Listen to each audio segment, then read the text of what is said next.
तो hello guys, आज हम देखने वाले हैं करंट अफेयर एमपीपीएससी। ये एक इम्पोर्टेंट हो जाता है एमपीपीएससी के लिए। कौन से सीजीआई नियुक्त हुए हैं? तो 52। इनकी अगर वी आर गवई की बात करें तो ये अमरावती महाराष्ट्र से आते हैं। ये दूसरे दलित जज हैं। और उसके बाद जे के कृष्णन, बालकृष्णन के जी, ये थे जो पहले दलित जज थे। उसके बाद दूसरे दलित न्यायमूर्ति वी आर गवई।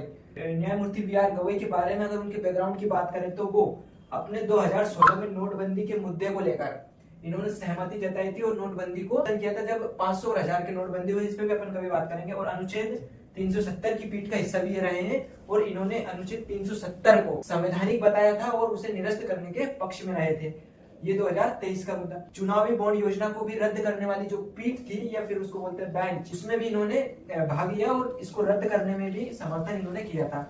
और अभी एक पंजाब वीएस दविंदर सिंह का एक केस था, जिसमें एससी एसटी की क्रीमी लेयर को चुनौती गई। तो इन्होंने कहा था कि एससी एसटी में क्रीमी लेयर सिद्धांत को लागू कर देना चाहिए केंद्र सरकार से, लेकिन ये प्रभावी नहीं हुआ। इस पे भी अपन अलग बात कर सकते हैं। और अभी जो मुद्दा चल रहा है सितंबर 2025 में एससी एसटी एक्ट में अग्रिम जमानत को लेकर, ये मुद्दा है कि किरण वीएस एक जैन करके है, राजकुमार जैन का एक महाराष्ट्र, अगर मैं अप्रोच कर रहा हूँ, महाराष्ट्र में चुनाव में कुछ जाति सूचक शब्द का आरोप लगाया था।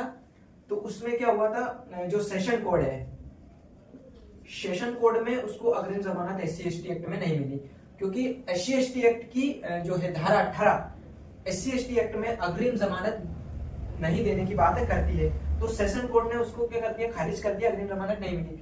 वो हाईकोर्ट पहुंचा, बॉम्बे हाईकोर्ट। बॉम्बे हाईकोर्ट में उसको अग्रिम जमानत दे दी गई। फिर जो पीड़ित परिवार था, ठीक है, पहुंचा सुप्रीम कोर्ट में। अब सुप्रीम कोर्ट ने मुंबई हाईकोर्ट के फैसले को पलट दिया और अग्रिम जमानत जो उसको मिली थी आरोपी को, उसको अग्रिम जमानत उसकी रद्द कर दी गई। और एससी एसटी एक्ट में कहा गया सीजीआई के बारे में कि अग्रिम जमानत मिल सकती है, लेकिन प्रथम दृष्टिया पढ़ते ही अगर एफआईआर गलत लगती हो, मतलब झूठा लगती हो। तो ये थे, अगर एमपीपीएससी की हम बात करें तो सिर्फ न्यायमूर्ति वी आर गवई 52वें न्यायाधीश थे और दूसरे दलित जज। ये अपने एमपीपीएससी के लिए पूरा है। बाकी अगर आप अदर एग्जाम की तैयारी कर रहे हो तो ये पूरा आपको ध्यान में रखना होगा। ठीक है गाइस, कल हम हिस्ट्री की क्लास लेंगे।